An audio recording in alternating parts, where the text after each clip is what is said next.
चिंतवन यह दीप और बारी, कोटि जन्म के अघ तमय काट करे उजियार, उसको भी वही गति प्राप्त होती है। निराश होने की बात नहीं कि जिनको वृंदावन वास प्राप्त हुआ वो तो सफल हो गए, हम निष्फल नहीं।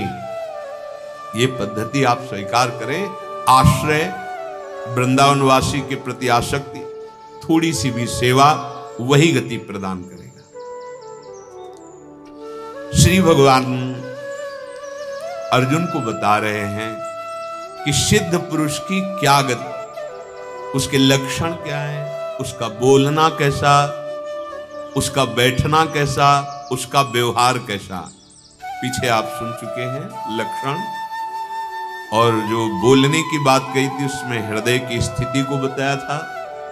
जो बैठने की बात कही गई थी उसमें बताया गया था जैसे कछुआ अपने 6 अंगों को समेट करके सुखपूर्वक बैठता है, भय रहित। ऐसे ही वो सिद्ध महापुरुष 5 ज्ञानेंद्रिय, एक मन, इन 6 को संपूर्ण संसार के भोगों से हटाकर परमात्मा में स्थित रहता है। अब यहां भगवान ने बताया कि यदि आपने 5 ज्ञानेंद्रियों को भोगों से तो हटा लिया पर परमात्मा में स्थित नहीं है तो लाभ नहीं मिला। मान लो आप जितेंद्री हैं, मनोनिग्रही हैं, लेकिन भगवत तत्व का ना ज्ञान हुआ है ना प्रेम, तो अभी टिकाऊ स्थिति नहीं है। उसे सच्चा अनुराग या ज्ञान नहीं कहते, क्योंकि यततो ह्रापि कौन्तेय पुरुषस्य विपश्चितः इंद्रियाणि प्रमाथीनि हरन्ति प्रसभं मनः। बहुत जोर की बात है। जो विषयी पुरुष है उनकी तो ये बात ही नहीं, तो सिद्धों की तरफ बात की जा रही है। जिसने अपनी इंद्रियों को जीत लिया है, मन का निग्रह कर लिया है, पर परमात्मा में स्थिति नहीं आई है, तो अभी टिकाऊ बात नहीं है, चाहे 20 वर्ष जितेंद्री रहा हो।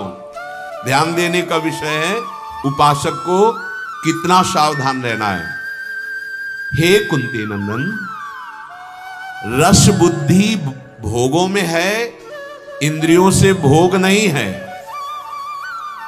तो यत्न करने पर भी विद्वान उपासक की भी प्रमथनशील इंद्रियां संयोग प्राप्त होने पर बलपूर्वक उसे गिरा देंगी। ये ध्यान देने की बात है।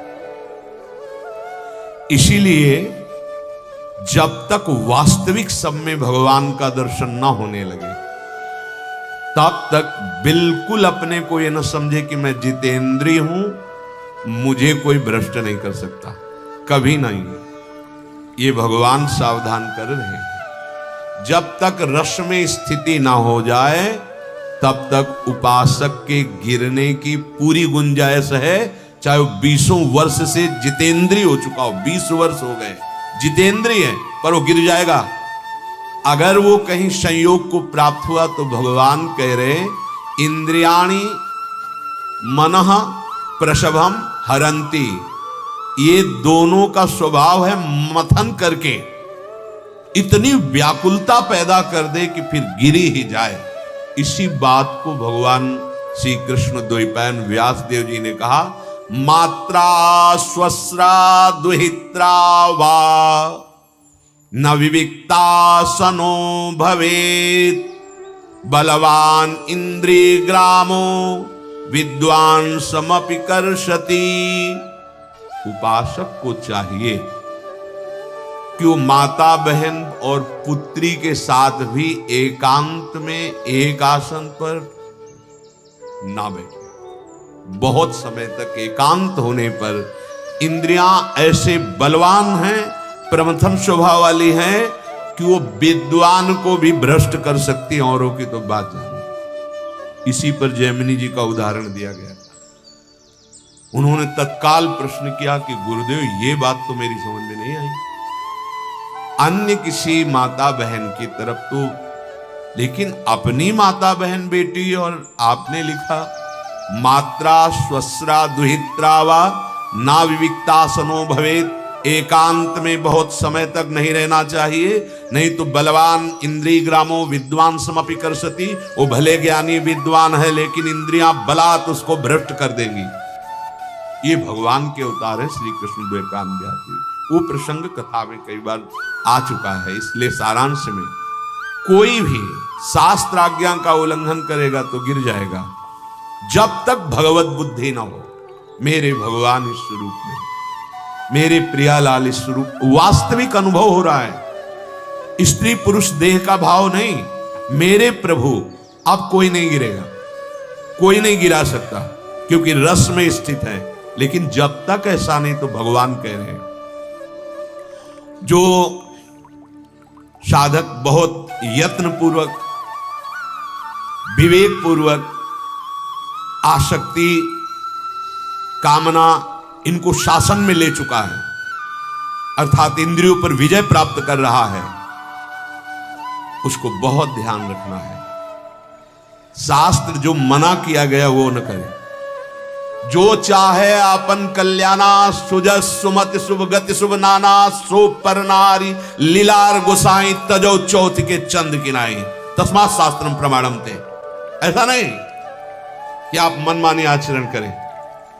आज्ञा है, चाहे गृहस्थ हो चाहे विरक्त हो, ये भगवद आज्ञा है, ये अनुशासन है, शास्त्र अनुशासन। मात्रा स्वस्रा दुहित्रा वा ना विविक्तासनो भवेद। बलवान इंद्रिय ग्रामो विद्वान समपि करसति। चाहे जितना कोई विद्वान हो, अगर शास्त्राज्ञा का उल्लंघन करेगा एकांत में ऐसा, तो भ्रष्ट हो जाएगा। जब तक भगवदाकार वृत्ति नहीं हुई, मेरे प्रभु, अब कुछ नहीं बिगड़ने वाला। महाप्रभु चैतन्य देव के पावन चरित्र में पढ़ा, महाप्रभु रो रहे थे एकांत में, हा कृष्ण, हा प्राणनाथ। 2-3 नवयुवती वैश्याएं वहां से निकली। उन्होंने कहा कि इस नवीन सन्यासी को हमारी जैसी नहीं मिली। उनको क्या पता कि साक्षात लक्ष्मी सौंदर्य स्वरूप वैभव वाली विष्णु प्रिया जी, उनका सानिध्य त्याग कर श्री कृष्ण प्रेम में ऐसे वो नजदीक गए और वार्ता करना प्रारंभ किया। महाप्रभु रोते हुए बोले, मां तेरे चरणों की वंदना कर, तो कृपा कर दे मुझे श्री कृष्ण से। अरे आंखों से अश्रु जेव नेत्र पड़े, पावत ही तिनको दरस उपजय भजनानंद, बिन ही श्रम छुट जाए सब जे माया के फंद।